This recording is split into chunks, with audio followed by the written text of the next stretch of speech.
In this video, I'll teach you exactly how to start clean keto diet the right way, so that you could turn it into a lifestyle, not just another short-term diet, where you lose weight or get diabetes remission, but then go back to eating high-carb junk, and all the benefits are gone. We don't want that. So let's start with macros. A typical clean keto macro split would be around 75% fat, 20% protein, and 5% carbs. Some days you might eat a bit more protein, like a huge steak, or go up to 10% carbs. Maybe you ate too many veggies or a few extra berries. And that's okay. Don't overcomplicate things. It's not black and white. Look at the overall net effect on your body. If you left ketosis for 1 hour after the meal, so what? Just go on a walk or take some MCT oil. You'll be fine. It gets converted into ketones instantly and helps you stay in ketosis. Some people find that they do well with 60 or 50 grams of net carbs a day. I'm one of those people. Net carbs are total carbohydrates minus fiber. In the UK, carb labels already reflect this, while in the US, you need to subtract the fiber. Some people believe they need to go as low as 20 or even 10 grams of total carbs per day to get any results with keto. Usually it's those with more severe insulin resistance or a history of aggressive low-calorie dieting. But for improving insulin sensitivity, I've noticed that getting enough vegetables is really important. Since most people are insulin resistant, adequate vitamins and minerals are essential for reversing insulin resistance and addressing nutrient deficiencies that come with it. Also, let's say you did eat too much veggies or berries. You're still low carb, which has amazing health benefits. And if you eat something really high in carbs, you might get into trouble, as you will need to readapt to keto. But small healthy extras like veggies or berries, your body will not mind. These will have overall positive effects on the body. Fiber does not significantly affect blood glucose or insulin, which is why it isn't counted towards your daily net carbs. Having more flexibility and variety on a daily basis makes it more sustainable, not being so strict and so perfect that you need to cheat all the time. Some people fully eliminate berries, nuts, dairy, or veggies. Some people only eat meat and eggs. But if you look from a variety perspective, sustainability perspective, longevity, disease prevention, these extra foods are simply worth it. Oh, and if you get bloated and have a lot of food intolerances, I highly recommend getting tested to figure out your exact triggers, instead of eliminating 100% of plant foods. I did a comprehensive food and drink intolerance test from Check My Body Health, and it was really useful. I can't tolerate cow's dairy, but I'm fine with sheep's or goat's dairy. I didn't even eliminate all of the foods from my intolerance list, as I had way too many. But just removing these in red that caused me symptoms was enough to stop any bloating. For those who are against veggies, you also might be lacking stomach acid, as most people get it when they're older. You would benefit from taking apple cider vinegar with water, or taking digestive enzymes to help your body digest different foods.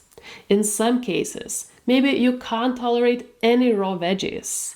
Stick with cooked ones. If you start blindly removing all foods that contain lectins or oxalates, you're missing out.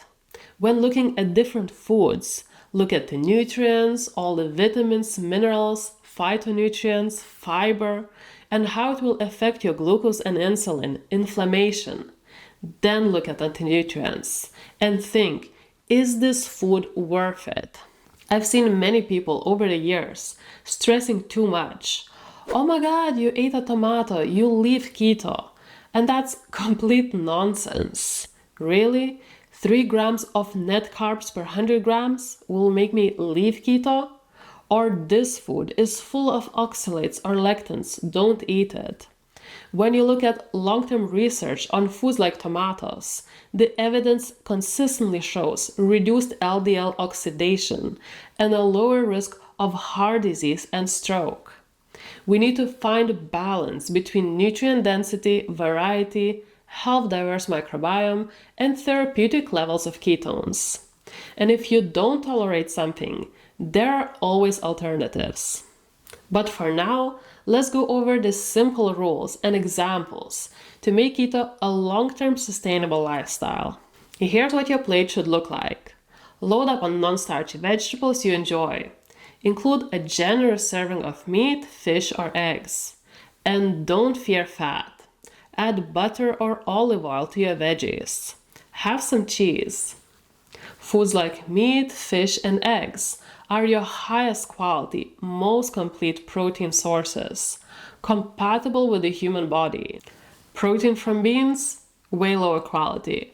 Protein from veggies, forget about it. You need a complete essential amino acid profile in the correct ratios, along with the ability to digest and absorb the protein. You need an adequate amount of protein based on your body weight. Minimum requirements are 0.8 grams per kilogram of body weight. Optimal for most adults is 1.2 to 1.6 grams per kilogram of body weight. Think ribeye steak, full-fat beef mince, beef burgers, pork chops, pasture-raised eggs, wild fish, and choose minimally processed whole food sources. Think ground beef or whole cuts of meat, rather than sausages filled with additives, starches, sugar, and MSG. When possible, go for grass-fed, organic, or wild. Farm-raised, grain-fed options are less ideal. With fish, wild is best. To increase your protein, add foods like Greek yogurt or full-fat kefir, without sugar, of course, and cheese. Add extra virgin olive oil or grass-fed butter to your veggies. It's anti-inflammatory, heart healthy, and it keeps you full. You want your meals to be rich in protein, fat, and fiber. This keeps you full, satisfied, and energized while delivering the full benefits of a ketogenic lifestyle. You should eat 1 to 3 times a day, depending on how hungry you are and what are your goals. You can include some intermittent fasting if you're trying to lose weight. Here are some great clean keto food options that you can eat daily. Best keto fats, grass-fed butter, extra virgin coconut oil. These are great for cooking. Extra virgin olive oil and avocado oil. Avoid inflammatory oils like margarine and processed vegetable oils. Best protein sources: full-fat beef, pork, lamb, chicken with the skin, wild fish, pasture-raised eggs, and cheese. You can have some occasional tempeh if you want to. Best keto-friendly berries: raspberries, blackberries, strawberries, blueberries, and currants. And blueberries are a bit higher in carbs, but still okay. Best nuts are walnuts, pecans, macadamia nuts, hazelnuts, and brazil nuts. While almonds, cashews, and peanuts are okay, but not ideal. You can have some peanut or almond butter sometimes, and you can make some desserts or snacks with these. Now, the best keto vegetables. Some of them are classified as fruits, but to me, these are veggies. Broccoli, cauliflower, cabbage, Brussels sprouts, bell peppers, zucchini or courgette, tomatoes, green beans, arugula or rocket, and of course, avocados. You can also have onions, garlic, carrots, pumpkin, and butternut squash, but in smaller amounts, as they're higher in carbs. For example, if I ever make a beef stew, I will definitely add garlic, onion, and carrots. And don't forget healthy sweeteners like organic liquid stevia, monk fruit, or allulose. These are very healthy and won't spike your glucose or insulin. You can use erythritol or xylitol for rare occasions if you like to have some keto treats, but they can also cause digestive issues. And that's it. You're now equipped with everything you need to start the clean ketogenic diet correctly.